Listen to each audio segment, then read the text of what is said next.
Tomorrow is the Senate Majority Leader selection. And the people in the running are John Thune, John Cornyn, and Rick Scott. Now, if you combine them all together,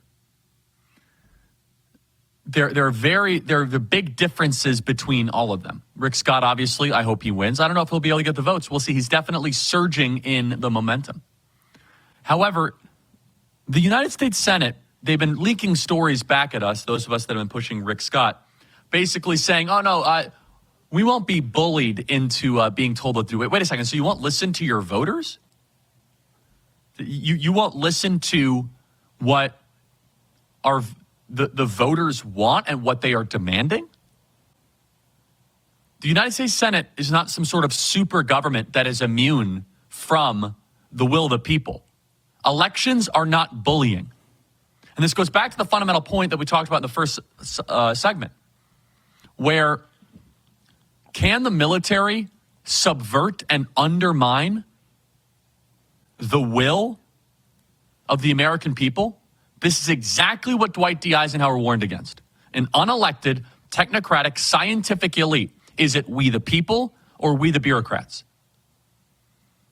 This is why, even though we do not have a president right now, we have Joe Biden, who's not a president, you don't really notice because Joe Biden's not running anything. He's just a ceremonial role who eats ice cream and sits on a beach. That's it.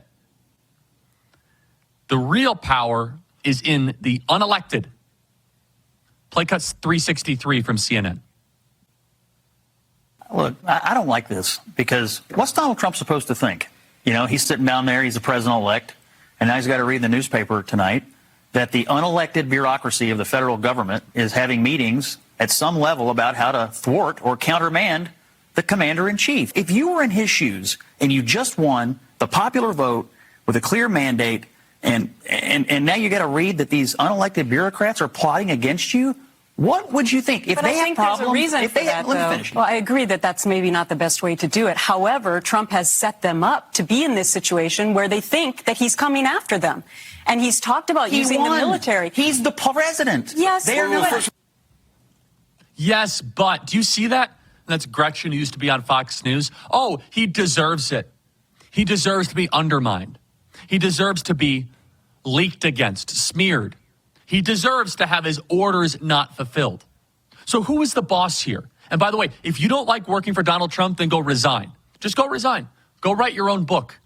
But they have such disgust for not just Trump, but for the United States Constitution. Disgust for the fundamental premise of the Founding Fathers. The Founding Fathers set up a system of 3 co-equal branches of government. Not one is greater than the other. But Woodrow Wilson, over 100 years ago, started a different form of government, which was, as we call it, the administrative state, otherwise known as the deep state, where that a council of experts that went to the best schools, who know better than you, will be able to plan out the economy, plan out scientific affairs, plan out pandemic response, plan out education, plan out transportation, plan out your daily life. And that's how we got all these different departments. Department of Education, Department of Interior, Department of Homeland Security. So the departments are these expert class that are supposed to be running your world, your country. How have they done? Have they done a good job? The Trump mandate is that we're going to tear it all down, that the experts don't share your values, number one, and they're not even good at their job, number two. But they feel as if they are the sovereign. They believe that no matter what the American people think, they look at you as an annoyance. That's why they're okay with sending $200 billion to Ukraine and keeping tens of millions of people coming across the southern border illegally. Because they think of you as an annoyance.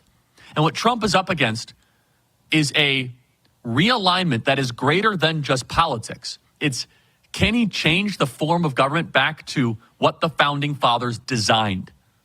That is the Herculean effort of what the transition team is trying to do. That is the Herculean effort of what Donald Trump is trying to do, what he's trying to embark on. It's not just about being a great president and delivering for the American people. It's, for example, when the great Tom Homan gives an order and says, we're going to deport XYZ people who are murderers and rapists. What if someone decides not to follow the order? Oh, we don't like that. What if when Tom Homan says, we're going to get rid of catch and release? What if a bureaucrat says, man, I don't like that order?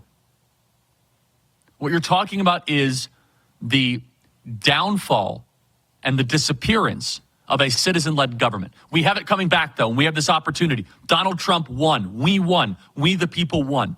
But I want you to be on guard, and this is going to take an hour-by-hour fight on this program and on our social media to make sure that what the people want, the people get.